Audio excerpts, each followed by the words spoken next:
Bonjour et bienvenue dans ce module consacré à la programmation des missions de vol automatiques type linéaire où nous allons traiter en particulier des vols avec le capteur LiDAR Zennews L1. L'objectif visé par ce tutoriel consiste à vous permettre d'acquérir des données sur de grandes zones de mission type couloir de grande envergure, comme par exemple des lignes électriques. Rendez-vous dans DJI Pilot, puis une fois dans le menu de l'application, cliquez sur Mission de vol. Créez ensuite une trajectoire en mission de vol linéaire. Comme à votre habitude, une fois dans ce mode, commencez par définir la zone que vous souhaitez cartographier. Nous allons ici prendre l'exemple d'une ligne électrique. Dans un premier temps, définissez le tracé de la mission en appuyant sur l'écran. Sachez également que vous pouvez importer un KML si vous avez au préalable tracé votre mission. Une fois la ligne tracée, vous allez pouvoir nommer votre mission. Sélectionnez ensuite la caméra, à savoir la Zennews L1 en LiDAR Mapping. Une fois ceci fait, nous allons commencer par définir la bande de vol autour de la ligne qui a été définie. Nous pouvons rendre égales les extensions gauche et droite. Quand vous définissez une valeur d'extension à gauche, celle de droite s'ajustera à la même valeur et vice versa. Dans le cas où la zone à étudier est de 30 mètres de part et d'autre, cochez cette option, puis entrez la valeur 30.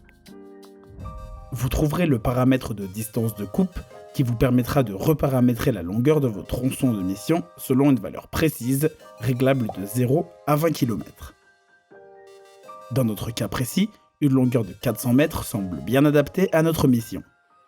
Une fois la bande de vol définie et correctement paramétrée, vous aurez accès aux paramètres de charge utile où vous pourrez choisir le nombre d'échos retour, simple, double ou triple, avec la fréquence du lidar, le mode de scan, répétitif ou non répétitif, et n'oubliez pas d'activer l'option coloration RVB qui vous permettra d'avoir un nuage de points directement colorisé.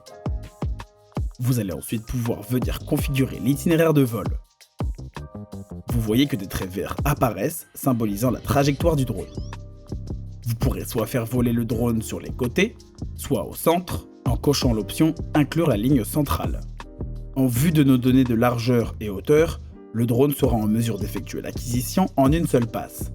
Pour plus de précision sur les données, il est vivement conseillé de faire au drone au moins un aller-retour. Pour ce faire, baissez l'altitude de l'itinéraire de vol.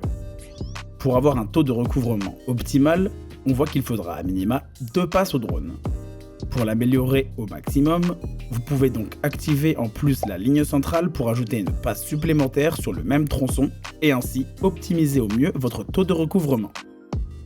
Vous viendrez ensuite définir la hauteur par rapport au point de décollage ou à l'altitude si vous la connaissez. Vous pourrez définir la surface cible par rapport au point de décollage, la vitesse au décollage et la vitesse de la mission en mètres par seconde qui influencera la densité de points au mètre carré du nuage généré. Plus bas, vous trouverez une option pour optimiser les limites du vol à activer si vous souhaitez capturer plus de détails sur les bords à des fins de modélisation. Vous trouverez en dessous une option concernant l'étalonnage de l'IMU. La centrale inertielle ayant besoin d'être régulièrement étalonnée, c'est donc une option qu'il faut activer. Quand elle est activée dans ce mode linéaire, vous observerez que des passes en 8 se créent et non des passes linéaires que l'on appelle des 8 de calibration et qui s'effectuent au début du vol et à la fin des tronçons.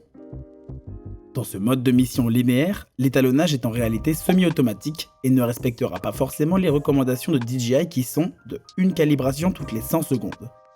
Il faut donc vous assurer que la longueur de vol entre 2 calibrations ne soit pas trop importante et évite de dépasser les 100 secondes, soit 1 minute 40.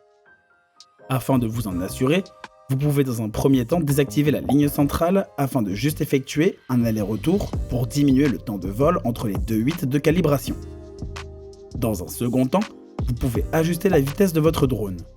Dans le cas où nous volons à 6,8 mètres par seconde, sur une distance de passe d'environ 400 mètres, aller-retour de 800 mètres, nous sommes sur un temps de mission de 118 secondes, donc trop élevé.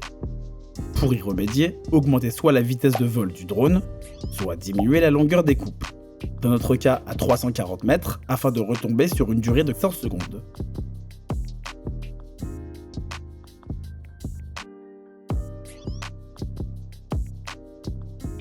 Une fois ceci fait, Vous retrouverez les réglages standards de la prise de vue en photo et du comportement du drone en fin de mission. Pour les paramètres avancés concernant le recouvrement, ne jamais établir une valeur en dessous de 50%. Cela permet d'augmenter un peu plus la densité de points. Venez finalement régler les paramètres du lidar dans l'option paramètres de charge utile. Vous choisirez le nombre d'échos retour, simple, double ou triple, avec la fréquence du lidar. Le mode de scan, répétitif ou non répétitif, et n'oubliez pas d'activer l'option coloration RVB qui vous permettra d'avoir un nuage de points directement colorisé. Une fois tous les réglages terminés et que vous souhaitez lancer votre vol, cliquez sur l'icône Play en bleu et le logiciel vous demandera la bande que vous souhaitez lancer.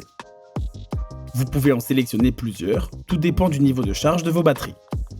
Notez que les informations en bas de l'écran sont celles de la mission au global. Ce module concernant le paramétrage de mission linéaire avec le Zenmuse L1 est maintenant terminé. Pour plus d'informations, retrouvez toutes les explications détaillées relatives à ce mode de vol dans le manuel du constructeur. Nous espérons que les informations délivrées lors de cet apprentissage vous seront utiles. L'équipe Escadrone vous remercie pour votre attention et vous dit à très bientôt.